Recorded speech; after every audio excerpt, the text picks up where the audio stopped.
আমি তুষার ভাইকে দিয়ে শুরু করতে চাই। তুষার ভাই, নির্বাচনী প্রচারণা শুরু হয়ে গেছে, সারা দেশেই একটি উৎসব মুখর পরিবেশ আমরা দেখছি, সব রাজনৈতিক দল এখন মাঠে।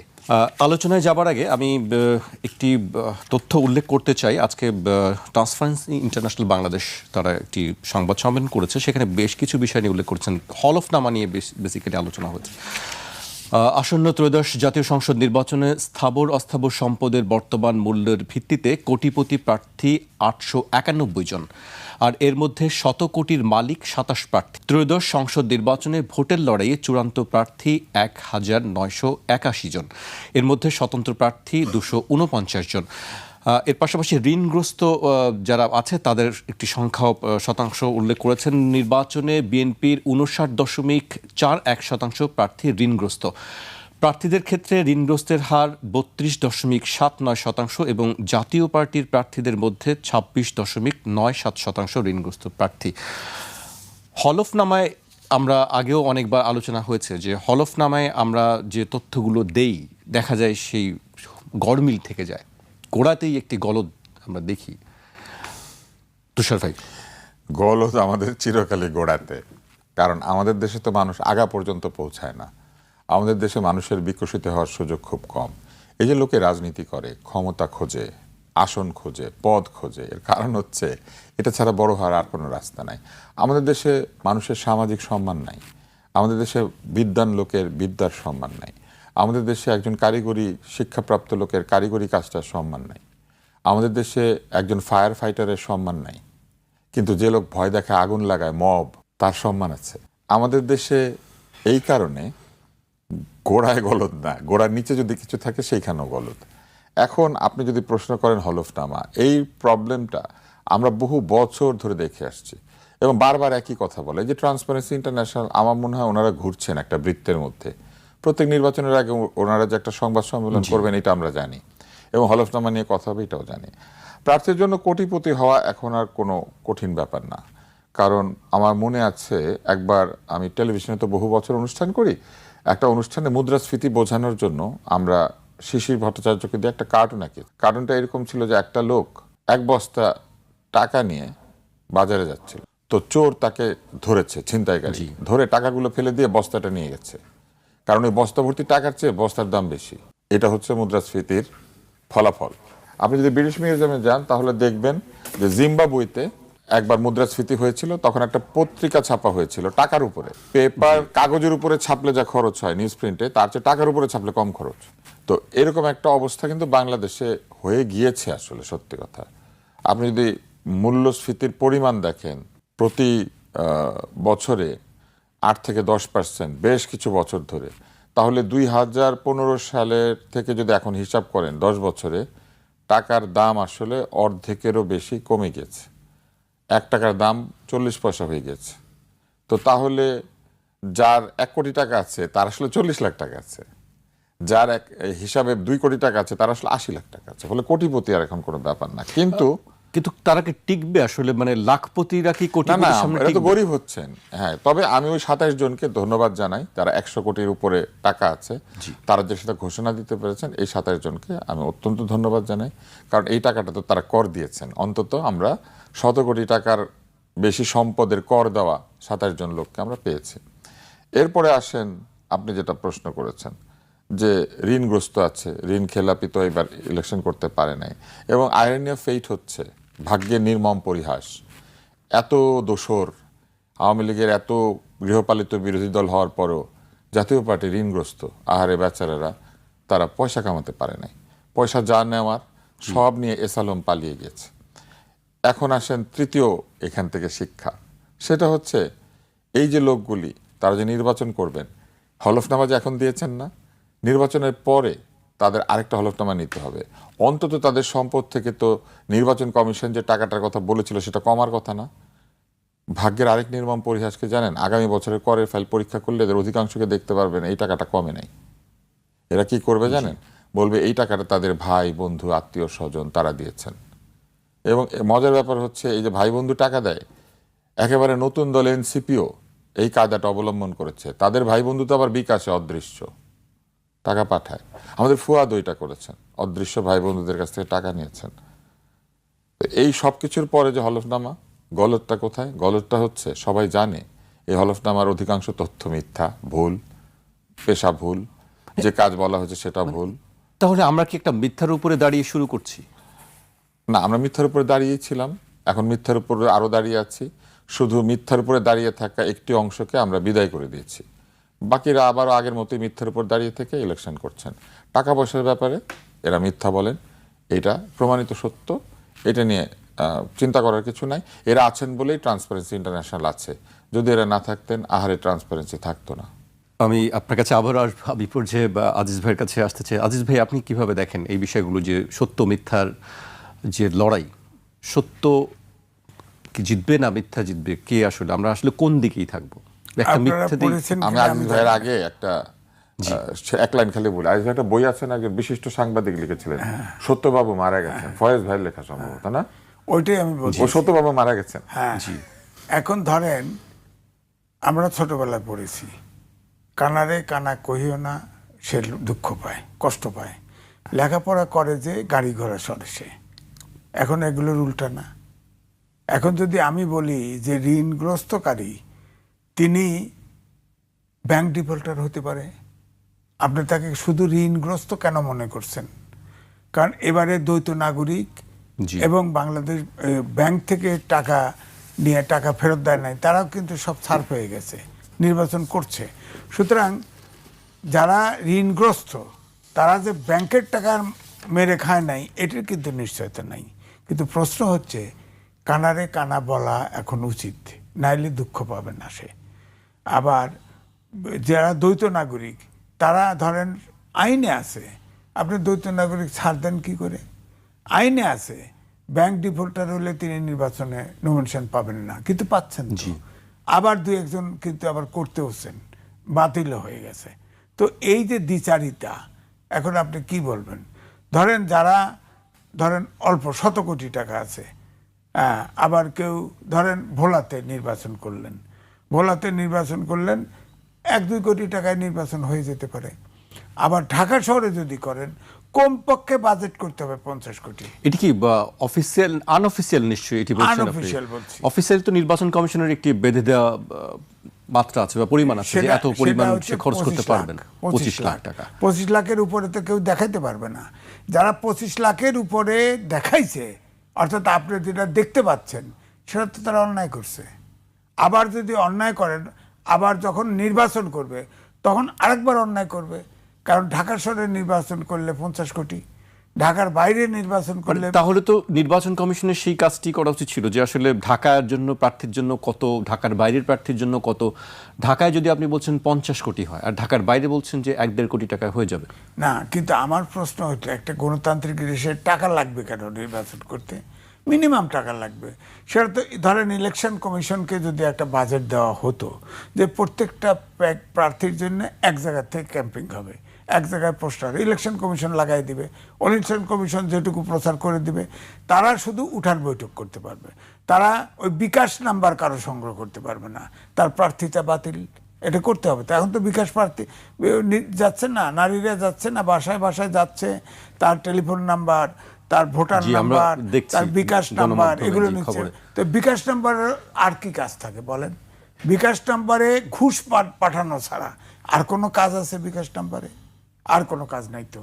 এগুলো তো ধরে না, ইলেকশন কমিশন তো ধরছে না। এগুলো তো আছে, অলরেডি প্রমাণ আছে, তো বিকাশ নাম্বার নিচ্ছে সব জায়গায়। তো তাহলে এটা অর্থাৎ ঘুষ দেওয়া হবে। আপনি চিন্তা করেন, ধরেন একটা জায়গায় ভোটার আছে কমপক্ষে 3 লাখ থেকে শুরু করে আপনার 8 লাখ পর্যন্ত ভোটার আছে। আপনি যদি বিকাশ নাম্বারে প্রত্যেকটা লোককে 1 টাকা করেও দেন, 1000 টাকা করেও দেন, 500 করে টাকাও দেন, কত কোটি টাকা লাগে? গুণ করে দেখেন তো, এই বাজেটটা তো আছে। এগুলো রোধ করার বা ঠেকানোর কোনো উপায় আছে কি? না, এটা হলো যে আপনার সততা, যদি ইলেকশন কমিশন সততার সাথে দেখে, ধরেন এই যে ধরেন ব্যাংক ডিফল্টার, তাকে ছাড় দিয়ে দিছে, আবার আরেকজন ব্যাংক ডিফল্টার টাকা পেমেন্ট করে দিছে, সে নির্বাচন করার সুযোগ পায়নি, কোর্টে গেছে, কোর্টে তাকে ছাড় দেয়নি।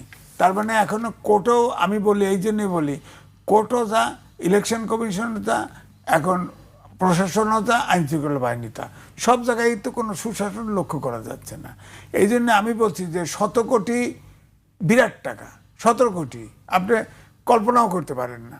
100 কোটি, 25 কোটি, 20 কোটি, এগুলা যারা অল্প পয়সা নিয়ে নামছে তারাও তো চাঁদা তুলতেছে বিকাশের মাধ্যমে, এই মাধ্যমে, অথবা গোপনে দিচ্ছে। আপনি তো প্রকাশ্যে দেখতেছেন বিকাশ নম্বরে ঘোষণা করতে এত, আর গোপনে যে কত আসে না, এরকম তো অনেক আছে। যে অনেক আপনি দেখেন ঢাকা শহরে চাঁদাবাজ যে আছে, ফ্যাসিস্ট আওয়ামী লীগ চলে যাওয়ার পরে অনেকে কিন্তু নিজে চাঁদাবাজিতে নামে নাই। বিকল্প বড় দল দেখছে বিএনপি, বিএনপির ওই অঞ্চলের প্রভাবশালী নেতার কাছে যা চাঁদা দিয়ে আসছে, এরপরে মধু পেয়ে গেছে, তো অটোমেটিক সার্কেল তৈরি হয়ে গেছে। এরকম ঘটনা তো আমি জানি। অটো চলছে আর কি। আমি আপনার কাছে আবারও আসবো। আমি তুষার ভাইয়ের কাছে আসতে চাই। তুষার ভাই, দ্বৈত নাগরিকত্ব নিয়ে কথা হচ্ছে অনেক, টিআইবির সেই প্রেস কনফারেন্সে ওইটি নিয়ে আলোচনা হয়েছে। আমি কিছু তথ্য উল্লেখ করতে চাই। টিআইবি বলছে কমপক্ষে 2 জন প্রার্থীর দ্বৈত নাগরিকত্বের তথ্য থাকা সত্ত্বেও হলফনামায় উল্লেখ করেননি। টিআইবির পাওয়া তথ্য বলছে ওই 2 প্রার্থী ব্রিটিশ নাগরিক। হলফনামায় তথ্য গোপন করার বিষয়ে টিআইবির প্রতিবেদনে বলা হয়েছে, একজন প্রার্থীর ঘোষিত নির্ভরশীলদের নামে 2013 সালে যুক্তরাজ্যে কেনা 1.4 মিলিয়ন পাউন্ড বা 210 কোটি টাকা মূল্যের বাড়ির সম্পৃক্ততার তথ্য রয়েছে, যা ওই প্রার্থীর হলফনামায় উল্লেখ করা হয়নি। একজন প্রার্থী বিদেশে তার নিজের কোনো সম্পদের তথ্য না দিলেও স্ত্রীর নামে দুবাইয়ে ফ্ল্যাটের মালিকানা রয়েছে। একজন প্রার্থী বিদেশে 3টি ফ্ল্যাটের মালিকানা থাকার ঘোষণা দিলেও প্রকৃত সংখ্যাটি কমপক্ষে 3 গুণ এবং বিনিয়োগের সম্ভাব্য পরিমাণ প্রায় 35 কোটি টাকা। আরেকজন প্রার্থী বিদেশে নিজস্ব মালিকানায় কোনো ব্যবসা প্রতিষ্ঠান থাকার কথা স্বীকার না করলেও অনুসন্ধানে মোট 11টি প্রতিষ্ঠানের সন্ধান পাওয়া গেছে, যার মধ্যে 8টি বাণিজ্যিক কার্যক্রমে যুক্ত। শেষেরটা আগে বলি, বিদেশে কোম্পানি খোলা এখন খুব সহজ। আমাদের বিদেশ হইতে আগত দ্বৈত নাগরিকত্ব সম্পন্ন বিডার চেয়ারম্যান আছেন না, উনি এসে কিন্তু এটাকে করতে পারেন নাই। ঠিক এখনো বাংলাদেশে বসে বিদেশে কোম্পানি খোলা যায় খুব সহজে। আপনি যদি আমেরিকাতে কোম্পানি খুলতে চান, ফেসবুকে ঢুকে কোম্পানি খুলতে পারবেন। আপনি যদি ইংল্যান্ডে কোম্পানি খুলতে চান, ইউরোপের যে কোনো দেশে কোম্পানি খুলতে চান, অধিকাংশ দেশে, যে কোনো নয়, আপনি যদি মালয়েশিয়া, সিঙ্গাপুর, থাইল্যান্ডে কোম্পানি খুলতে চান, আপনি বসে মোবাইল দিয়ে খুলতে পারবেন। এইগুলি কি বন্ধ হয়েছে? ফলে বিদেশে 10টা 12টা কোম্পানি খোলা কিচ্ছু না। আমি আপনাকে একটা উদাহরণ দিই, বিদেশে একটা কোম্পানি খুলতে, গোপন করলে অন্য কথা, কিন্তু বিদেশে কোম্পানি খুলতে বেশি টাকা লাগে না, বরং বাংলাদেশে কোম্পানি খুলতে বেশি টাকা লাগে। শুধু রিক্সা ভাড়া, গাড়ি ভাড়া, এগুলা দিতে যে টাকা লাগে, ওই টাকা দিয়ে আপনি খুব সহজে সিঙ্গাপুরে কোম্পানি খুলতে পারবেন। জি, এবং ঘুষ তার সাথে আসে। তো প্রকাশ করলেই এবার আসেন দ্বৈত নাগরিকত্ব। আসুন আমরা গুনি, এই সরকারের উপদেষ্টা মণ্ডলীতে, এই সরকারের পদায়িত বিভিন্ন বড় বড় পদে, এই সরকারের বিভিন্ন কমিশনে কতজন দ্বৈত নাগরিক আছেন। বাংলাদেশের ভূত ভবিষ্যৎ, বাংলাদেশের দরজা খোলা, দরজা বন্ধ করা, বাংলাদেশের জন্য সামনে সভ্য হওয়া, অসভ্য হওয়া, এগুলো সব দ্বৈত নাগরিকরা এসে করতে পারে। শুধু বাংলাদেশে ইলেকশনে দাঁড়াতে পারে না। এটা খুব অদ্ভুত ব্যাপার না? বাংলাদেশের মাথা মুন্ডু গোল করে দিতে পারে ওনারা। এই দেশে বাড়ি ঘরদের নাই। কিন্তু আমি একটা জিনিস একটু জানতে চাই, আমাদের এই কমিশনগুলোতে যারা বিদেশ থেকে এসেছেন, তাদের বিদেশে বাড়ি ঘর আছে না? কোন দেশ থেকে কোথায় নিয়ে বাড়িটা করেছেন? এই দেশ থেকে টাকা নিয়ে ওইখানে করেছেন, না ওই দেশ থেকে টাকা এনে এইখানে করেছেন? দুই দেশের কোনো এক জায়গায় ওদের বাড়ি ঘর আছে। এই বাড়ি ঘরগুলো ওনারা কিভাবে কিনেছেন সেটার ঘোষণা দিয়েছেন। ঘোড়ার নিচে গলদ আছে, আমি বললাম না? মাছের মাথা কোত্থেকে পচে জানেন?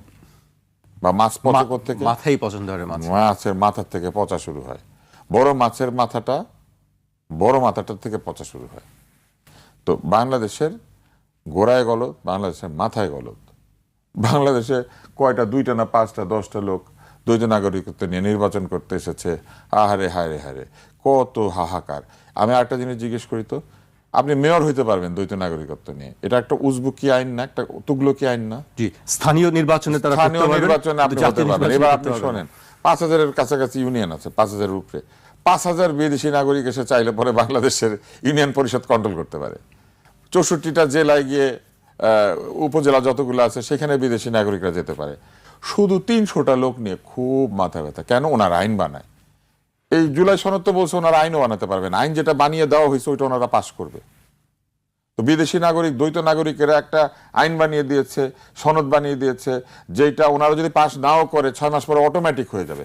আমি তো মনে করি বাংলাদেশের সব দ্বৈত নাগরিকদের দিয়ে দেন, ওনারা যা বানিয়ে দিবে অটোমেটিক 6 মাস পরে হয়ে যাবে, সংসদ টংসদ কিচ্ছু লাগবে না, ওনারা ওইখান থেকে বানাবে, শুধু ইন্টারনেটে পাঠাবে ডিজিটালি স্টারলিংক দিয়ে, আর এখানে নামবে, নাজিল হবে, আর 6 মাস পরে অটো হয়ে যাবে। তো এইগুলা যারা করেছেন ওনারা করছেন নির্বাচন, তাই না? তো ওনারা নির্বাচন করলে দ্বৈত নাগরিকরা চলে যাবে, তো আইনে যাই থাকুক। আইন কি ওনারা আসলে খুব একটা তোয়াক্কা করেছে না করে? ওনাদের একজন উচ্চপদস্থ কর্মকর্তা এসে অন এয়ার টেলিভিশনে বলেছেন আমাদের যা ইচ্ছা তাই আমরা করতে পারি, আমাদের ম্যান্ডেট আছে। তো ওনাদের তো ম্যান্ডেট আছে, তো মানুষের 2 হাতে 2টা বুড়ো আঙ্গুল, ওনারা 2টা বুড়ো আঙ্গুল একসাথে দেখিয়েছে, অতএব কোনো অসুবিধা নাই। ভোটের ডাকতে একটা আঙ্গুলে দেয়, ওনারা 2 আঙ্গুল দেখিয়ে দিয়েছে ভোটকে। একদিনে 2 ভোট করছে, একটা গণভোট, একটা সংসদ নির্বাচন, এবং ওই গণভোটের মধ্যে আবার 2টা দরজা, একটা দিয়ে নাকি বাংলাদেশের চাবি, আরেকটা দিয়ে নাকি বাংলাদেশের চাবি নাই। জি, ওনারা রাষ্ট্রের টাকা গণভোটের পিছনে খরচ করছে। আপনি কয়টা ট্রান্সপারেন্সি করবেন? আমার তো মনে হয় ট্রান্সপারেন্সি ইন্টারন্যাশনাল এখন মানে নাম বদল করা উচিত, নাম দেওয়া উচিত নেকেড ইন্টারন্যাশনাল। কারণ এত নগ্ন মানে অব্যবস্থা বাংলাদেশে শুরু হয়েছে, হচ্ছে এবং চলছে, এটা তো বন্ধ হওয়ার কোনো নমুনা দেখা যাচ্ছে না। জি, গণভোট নিয়েও আমি আপনার কাছে জানতে চাইবো পরবর্তীতে, নিশ্চয়ই আজিজ ভাইয়ের কাছে আসতে চাই। আজিজ ভাই, নির্বাচনী প্রচারণা নিয়ে একটু জানতে চাই আপনার কাছে। আজকে সব রাজনৈতিক দলগুলোই মাঠে, এখন এটি একটি আশার বিষয় যে সবাই উৎসব মুখর পরিবেশেই প্রচারণা চালাচ্ছেন। আপনি কিভাবে দেখছেন? এবারে নির্বাচন 2 রকম, একটা জাহিরি, একটা বাতুনি। আমি আগে একবার ইয়ে করলাম না যে পোস্টাল ব্যালট আসতেছে, পোস্টাল ব্যালট যাবে, বিকাশ নাম্বার নেওয়া হয়ে গেছে, যা যা করার প্রস্তুতি পর্ব বাতনি যেগুলো সেগুলো হয়ে গেছে। এখন যেটা হবে সেটা জাহিরি, অর্থাৎ মিছিল করা, মিটিং করা, বড় বড় বক্তৃতা দেওয়া, এই দেওয়া সেই দেওয়া। যে দিচ্ছেন তার সাথে, তার চরিত্রের সাথে তার মিল নাই, এটি চলবে এখন। সুতরাং এই জন্যেই মানুষ কিন্তু নির্বাচন নিয়ে ধোঁয়াশা দেখতে পাচ্ছে যে নির্বাচনটায় কি হবে, শেষে কি হবে। আপনার টেলিভিশনগুলো নির্বাচনের আগের দিন, নির্বাচনের দিন, পরের দিন 3 দিন রাখতেছেন কেন? একদিন রাখলেই তো হয়। 3 দিন রাখতেছেন কারণ অনুমান থেকে আগের দিনও ঘটনা করতে পারে, ইলেকশনের দিনও ঘটনা করতে পারে, পরের দিনও ঘটনা করতে পারে। না, এবার তো বলা হচ্ছে যে দেরি হতে পারে বা ফলাফল গণনা, এই জন্য কে বলেছেন এটা? বলেছেন যিনি, উনি নির্বাচন কমিশনের কিছু লাগে? উনি নির্বাচন কমিশনের মামা না চাচা? উনি উনি বলেছেন। সেক্রেটারি, উনি কেন বলবেন? উনি এভাবে বলতেছেন কেন নির্বাচন গুনতে দেরি হবে? 2টে ব্যালট করবেন, আপনারা জানি আমরা, 2টে ব্যালট করলেন, তার জন্য তো সময় বাড়িয়ে দিয়েছেন। 8টার থেকে ভোট, আপনার 7টার থেকে। না, এটা হাস্যকর কথা আজিজ ভাই। আপনি মনে করেন এইবারের নির্বাচনে কিন্তু প্রার্থীর সংখ্যা কম, হ্যাঁ, 1900 কিছু বেশি 81 প্রার্থী, 1900 কিছু, মানে ধরেন 2000, 300 আসনে 2000 প্রার্থী, মানে 6টা করে মার্কা ম্যাক্সিমাম। আচ্ছা, তাহলে আর 2টা মার্কা বাড়বে, হ্যাঁ আর না? এটা গুনতে আগে যদি 12-14টা মার্কা দিয়ে ইলেকশন হইলে সেটা গুনে ফেলতে পারছে, আর এই 2টা মার্কা বাড়বে, হ্যাঁ আর না? এটার জন্য নাকি অনেক সময় লেগে যাবে। না, আর ভোট হবে আকাশে, টাকা আসবে বিকাশে। পোস্টাল ব্যালট, ভোট হবে আকাশে, টাকা আসবে বিকাশে। এই জন্যই বলছি যে আমাদের দেশে এখন যে অবস্থা, যেমন তুষার ভাই আগে বললো না, আমি আগের থেকে বলতেছি, এটা আসলে বিদেশি সরকার, কারণ দ্বৈত নাগরিকদের সরকার। এটা বাংলাদেশের সব তো নাগরিক না। এখানে কমপক্ষে খুঁজলে 14 থেকে 15 জন পাবেন দ্বৈত নাগরিক। এই সরকার টাকা পয়সা হিসাব দিছে, হ্যাঁ। আমাদের এদের কাছে হলফনামা চাই, নিজেরা তার দিছে। ফলে দ্বৈত নাগরিক, এই যে ব্যাংক ডিফল্টার, এদেরকে অনায়াসে ছেড়ে দিচ্ছে। তারা বলেছিল যে বলেছিল দিবে, দেয় নাই তো। এখন এই যদি বলেন ট্রান্সপারেন্সির নাম নেকেড দিতে বলে, হ্যাঁ, আপনার ট্রান্সপারেন্সিয়াল এটা দিল, এই উপদেষ্টা পরিষদের ব্যাপারে তথ্য দেয় না কেন? আছে না একজনের স্বামী, ওই বিপু প্রতিমন্ত্রী পাওয়ারের, যেটা বলা হতো যে টাকা পয়সা সব জায়গায় ডিস্ট্রিবিউট করে। ট্রান্সপারেন্সি চেয়ারম্যান নিজেই সরকারের মধ্যে ছিল না, কমিশনে ছিল না। তার জি, আপনার ওইটার সে এক্সিকিউটিভ ছিল, হ্যাঁ, চিফ এক্সিকিউটিভ ছিল, ওটা দখল করে দিছে। হ্যাঁ, এসালাম কে চালায় কে জানে না, আমরা মুখে বলি না, সবাই জানি এসালাম কার দখল আছে। কিছু লোক বিদেশ চলে গেছে। আমাদের দেশে যেসব বড় প্রতিষ্ঠানগুলো আছে, কে টাকা নেয় বলেন? ওই যে লেখাপড়া করে, যে গাড়ি ঘোড়া চড়ে, সে, আমি তো দেখি যে মূর্খরা সব জায়গায় ঘোড়া আটকানো, তারা কোটি কোটি টাকার মালিক, শত শত কোটি টাকার মালিক। আমরা এখানে বয়ে আসছি। এখন তাদের নিউজ আমাদেরকে আবার তাদের ইচ্ছে মতো পরিবেশন করতে হবে, নইলে তারা মনে কষ্ট পাবে, বুঝছেন না, কষ্ট পাবে। ওই যে হাসনাত সাহেবের বাবা বলছে আমার ছেলে 10টা খুন করবে, সে বিপ্লবের 10টা খুন করবে, এবং প্রতিদ্বন্দ্বী ছাড়া নির্বাচনে পাশ করবে, সে ছাড়া এমপি হতে এই নির্বাচনের প্রথম শেখ হাসিনাকে নামেও মিল আছে, আপনি দেখেন বলেন প্রতিদ্বন্দ্বী ছাড়া পাশ করবে। বলেন যে সে তার যে বিএনপির প্রার্থী ছিল, সে ব্যাংক ডিফল্টার ছিল, সে টাকা দিয়ে দিছে, কোর্টে রিট করছে, কোর্ট থেকে এটা খারিজ করে দিছে। তাহলে কি দাঁড়ালো? তাহলে কোর্ট, প্রশাসন, আইন শৃঙ্খলা বাহিনী তো একই রকম মনে হচ্ছে, হয় সিগন্যালে আর না হলে মবের ভয়ে একই রকম বিচার করতেছে। তো এই দেশের নিরপেক্ষতাটা কোথায় থাকবে বলেন আপনি? আপনি যার টাকা নাই সে টাকা সংগ্রহ করবে, যতটুকু বললে 25 লাখ টাকার বেশি না জানালেই তো হইল। আমি 25 লাখ টাকা খরচ করছি, আমি খরচ করব, দেখাবো কাগজে। না, 25 লাখ টাকায় কি নির্বাচন আসলে করা সম্ভব? সম্ভব না। তাহলে নির্বাচন কমিশন কেন 25 লাখ বেঁধে দিচ্ছে? এটি আরো বাড়িয়ে দিলেই পারে তো। এটা তো 25 লাখ তো বাদ নাই, হয়তো ঐক্যবদ্ধ কমিশন, পলিটিক্যাল পার্টিটাও তো তাদের সাথে বৈঠক করছে, ইলেকশন কমিশনের বৈঠক করছে না। 25 লাখ টাকা স্থির করছে কেন?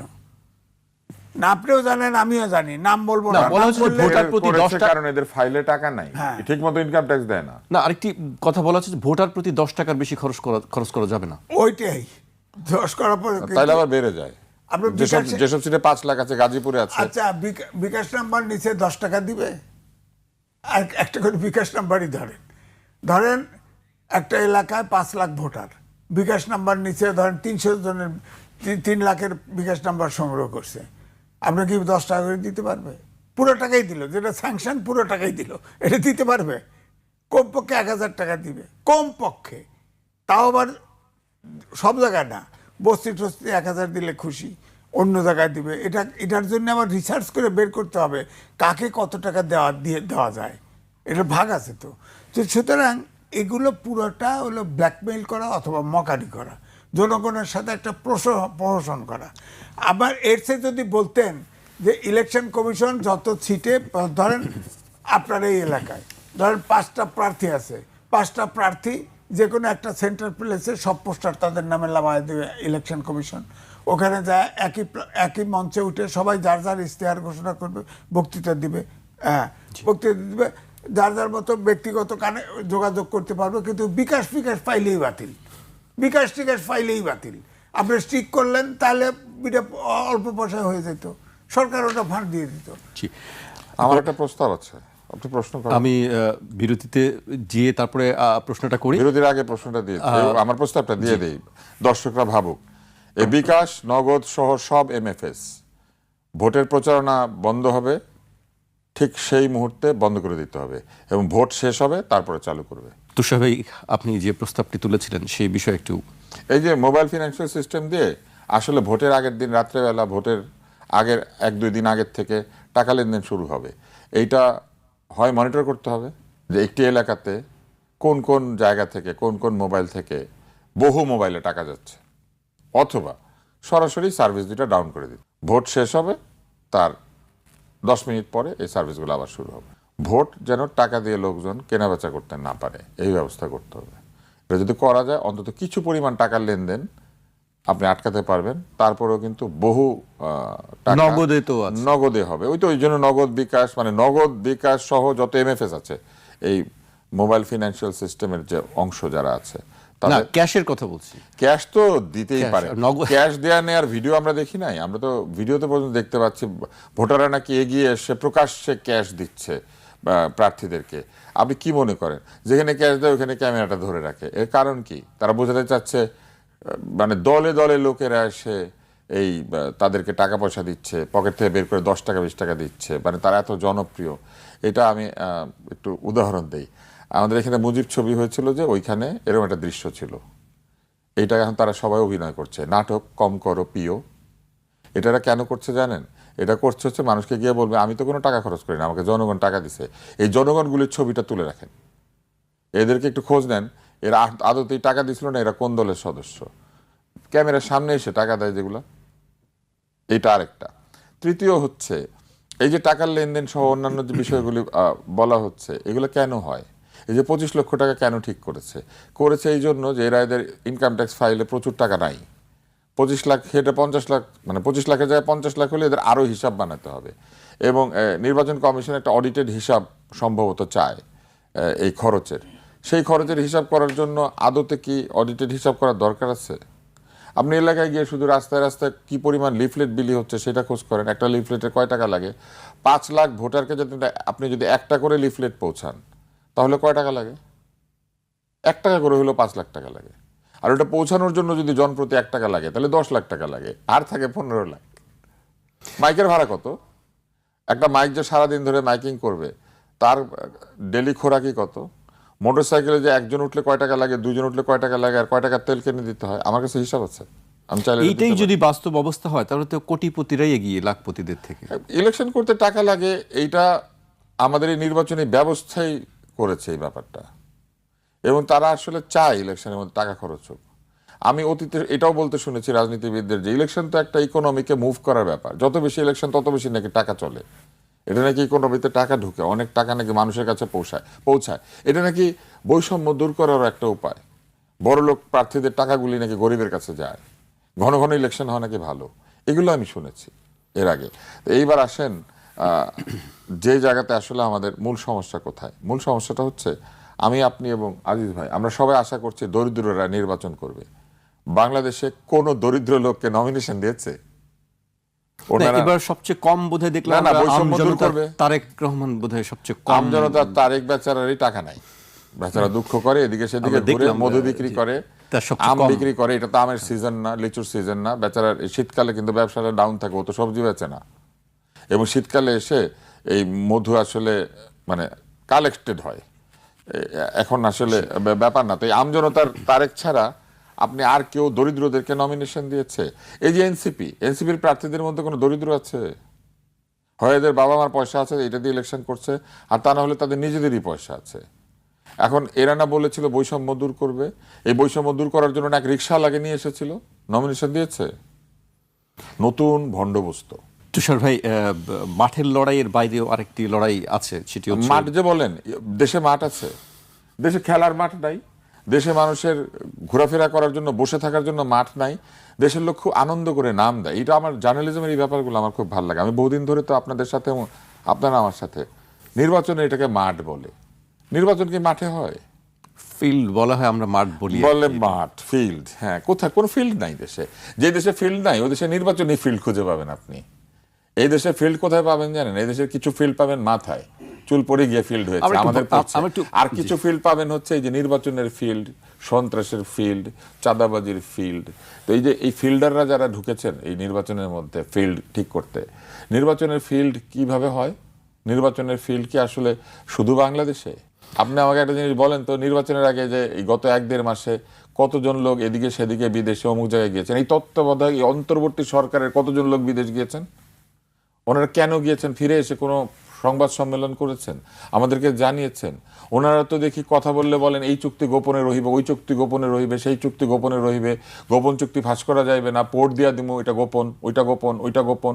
তো ওনারা যে বিদেশে বিভিন্ন জায়গায় গত 1.5-2 মাসে গিয়েছেন, কেন গিয়েছিলেন? ফিরে এসে কাকে অবহিত করেছেন? জি তুষার ভাই, আমি ফিল্ডের কথা বলছিলেন, আমি একটু ভার্চুয়াল ফিল্ডের দিকে একটু দৃষ্টি দিতে চাই। আজকে আল জাজিরার একটি প্রতিবেদন করেছে, সেখানে কিছু স্ট্যাটিস্টিক্যাল তারা ডেটা দিয়েছেন। বিটিআরসির তথ্য অনুযায়ী 2025 সালের নভেম্বর পর্যন্ত দেশে প্রায় 13 কোটি ইন্টারনেট ব্যবহারকারী ছিল, যা মোট জনসংখ্যার 74%। এছাড়া ডেটা রিপোর্টাল এর তথ্য মতে বাংলাদেশে 6 কোটি 40 লাখ ফেসবুক ব্যবহারকারী এবং 5 কোটি 60 লাখ টিকটক ব্যবহারকারী রয়েছেন।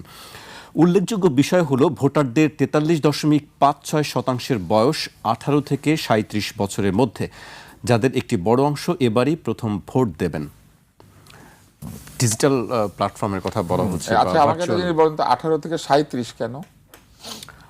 এরা প্রথম ভোট দিবেন সেটি বলা হচ্ছে। 37 বছরের লোকটা প্রথম ভোট দিবেন? আগে দেয়নি, যেহেতু বলেছে 15 বছর। এই 18 থেকে 37 বছর বয়সী কোটি কোটি ভোটার সব তাদেরকে বলেছে আগে ভোট দেয়নি। এই পুরো রিপোর্টটার মধ্যে ঝামেলা আছে। তারপর আরেকটা ঝামেলা হচ্ছে 13 কোটি ইন্টারনেট ব্যবহার ছিল। 13 কোটি ইন্টারনেট ব্যবহারকারী মানে 13 কোটি ইন্টারনেট ব্যবহারকারী না, ফোন না। ফোনের মধ্যে বিভিন্ন সময় ইন্টারনেট ব্যবহৃত হইলে ওটা ইন্টারনেট ব্যবহারকারী, প্যাকেজ ডাউন হইলে ওটা ইন্টারনেট ব্যবহারকারী। আমাদের ফোনগুলো সিস্টেম জানেন তো, অটোমেটিক 5 জি কি মেগাবাইট না গিগাবাইট 5 মেগাবাইট ডেটা দিয়ে দেয় প্রত্যেক মাসে। তো অন থাকলে আপনি এমনি 5 মেগাবাইট ইউজ করবেন, ইউজ করলে আপনি ইউজার।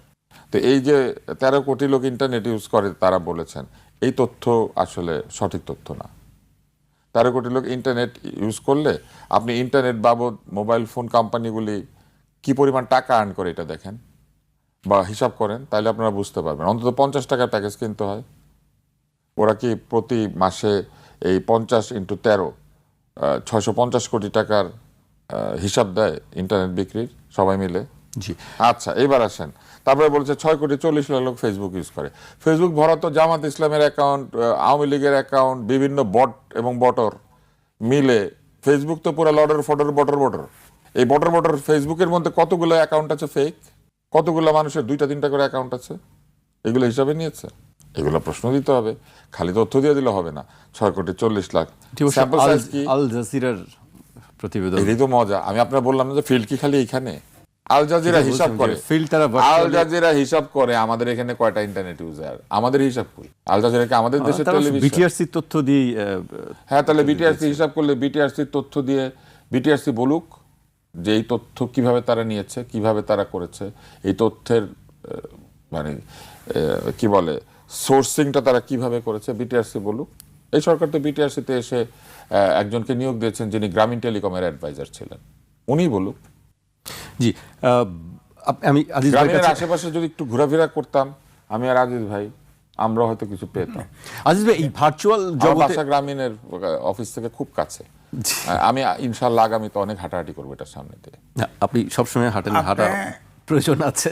আপনি আল জাজিরার এই রিপোর্টটা, আমি একটি যেটা জানতে চাচ্ছি যে এই যে ডিজিটাল প্ল্যাটফর্মে যে সত্য মিথ্যার যে একটি বিষয় চলছে, কার পক্ষে কে পক্ষে কোন দিকে কে আগে আছে, এইগুলো কি আসলে প্রভাব ফেলবে নির্বাচনে? হ্যাঁ, কিছু তো প্রভাব আর 18 থেকে 37 কেন, এইটার জবাবটা কি? আমার প্রশ্ন হচ্ছে না, তারা বলছে এই অংশটা এবারই প্রথম ভোট দিবে। 37 বছর বয়সে একটা লোক প্রথম ভোট দিবে? বাংলাদেশে ছিল না, ও ইউপি নির্বাচনে ভোট দেয় নাই, ও কোন নির্বাচনে ভোট দেয় না। আপনি এটা বিশ্বাস করেন?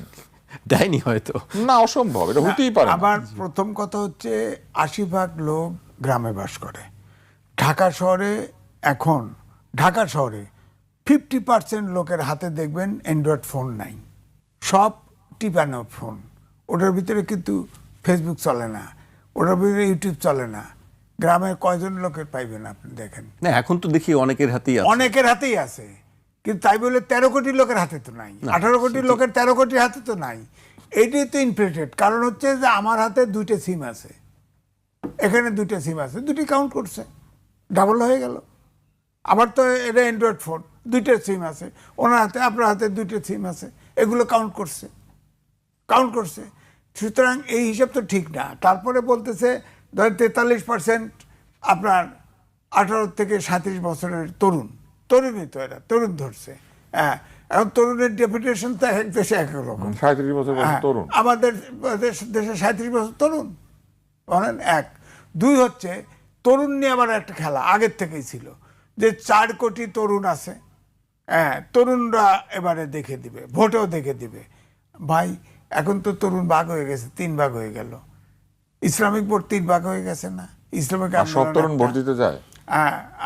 এই যে 18 থেকে 37 বছরের লোকটা তো ভোট দেয় নাই, ওরা বলতেছে। তাহলে 37 বছরের লোকটা তরুণ বয়স থেকে ভোট দেয় নাই, ওরা কেমনে যোগ করছে?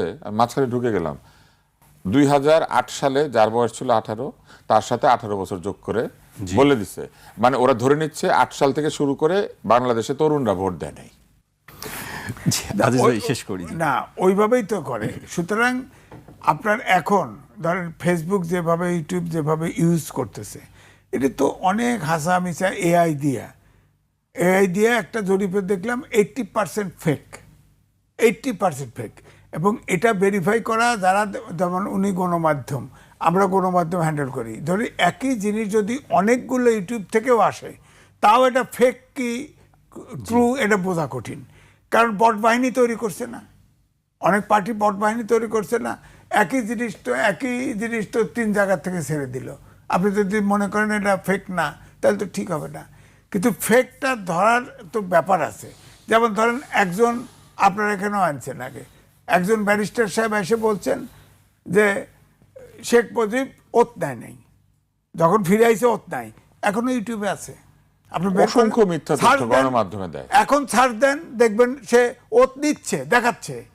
এবং যখন প্রবাসী আমাদের দেশের যখন আমরা কারণে যে ওত হয়েছে সেখানে আছে, তো বলা হয়েছে যে ওই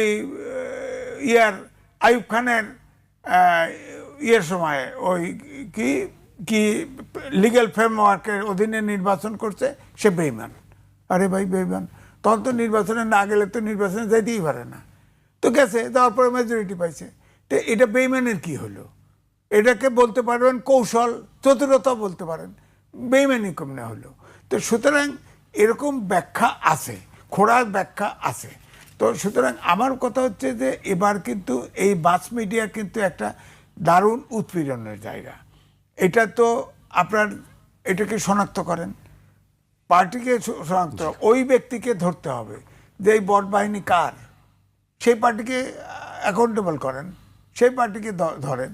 তোমরা এখন ঘোষণা দিক, মেরুদণ্ড থাকলে ইলেকশন বলুক যে আজ থেকে প্রচার শুরু হয়েছে, 22 তারিখ, 12 তারিখে নির্বাচন, 20 দিন কোনো আপনার বিকাশ এবং নগদ এগুলো চালু থাকবে না, অসুবিধা কি? জি, আমি শেষ পর্যায়ে চলে এসেছি। তুষার ভাই, আপনি বলছিলেন যে গণভোটের বিষয় নিয়ে, আমার এক সহকর্মী বলছিলেন, সাংবাদিক, তিনিও বিষয়টি জানেন না যে আসলে গণভোট কিভাবে দিবেন, কয়টা ব্যালটে দিবেন, কতগুলো প্রশ্ন থাকবেন। এখনো এই প্রশ্নগুলো যদি আমি জানি না, উত্তর দিতে পারিনি। আমিও জানি না। আমি একটা মোবাইল ফোনে একটা ছবি দেখেছি, আর ইন্টারনেটে আমাকে একজন একটা পাঠিয়েছেন যে হয়তো এরকম হবে, কিন্তু এটা যে অফিসিয়াল আমি তো সেটা জানি না। তবে হ্যাঁ আর না, দুইটা জায়গা থাকবে এবং একটার মধ্যে সম্ভবত কোন একটা চিহ্ন দিতে হবে, সিল দিতে হবে, জানি না তো আসলে। আর 4টা প্রশ্ন হয়তো লেখা থাকবে অথবা থাকবে না, এটাও জানি না আসলে। আমি জানি না কিভাবে গণভোট দিতে হবে। আমি তো ভাবছি ওখানে 2টা দরজার ছবি থাকবে, একটা খোলা একটা বন্ধ, খোলাটা দিয়ে ভোট দিয়ে দেবো। কিন্তু যারা পড়াশোনা জানেন না, যারা পড়তে পারেন না, তারা কিভাবে পড়বেন? তাদের তো বুঝে দরকার নাই, ওই জন্য তাদের বলছে, সরকার বলছে হ্যাঁ দেওয়ার দিয়ে দাও, ডিসিএসপি তাদের বলছে তোমরাও এটা প্রচার করো, প্রচার করবে। যদি হ্যাঁ ভোট কম পড়ে তাহলে সব গুণে হ্যাঁ বানায় দিবে। নার বিধানটা কেন রাখা হয়েছে? হ্যাঁ, সরকার পুরো মেশিনারি নামছে হ্যাঁ ভোট দেওয়ানোর জন্য। সরকারের ভিতরে ডিসি, এসপি, ইউএনও থেকে সরকারের পক্ষ থেকেই তো না ভোটটা রাখা হয়েছে। কিন্তু সরকার কেমনে চলে বলেন? সরকার কার পয়সায় চলে? সরকার কেন? সরকার নিরপেক্ষ অবস্থানে। পল্লী বিদ্যুতায়ন বোর্ডকে একটা চিঠি দেওয়া হয়েছে, সেই চিঠির মধ্যে লেখা আছে মাইক ভাড়া করতে হবে তাদের, মাইক ভাড়া করে হ্যাঁ না ভোটের পক্ষে প্রচার করতে হবে।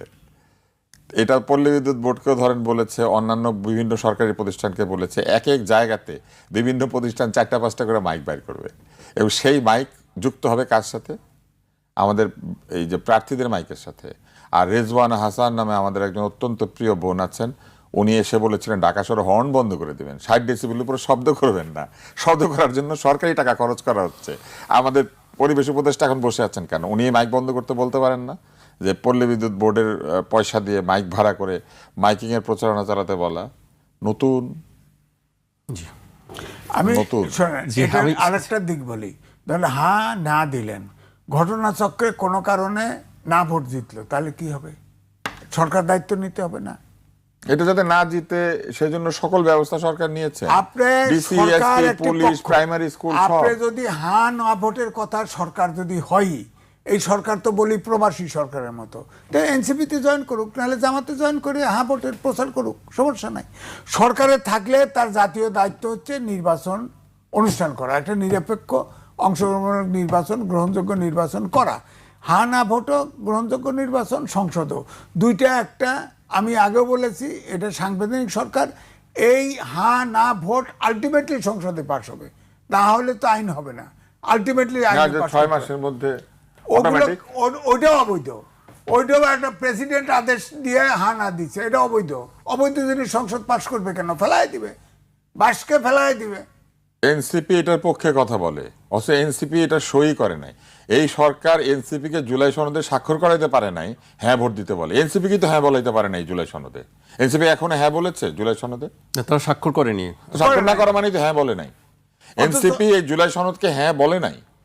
আমরা বোকা নাগরিক এমন, এনসিপির সবাই আবার হ্যাঁ ভোটের জন্য বলতেছে।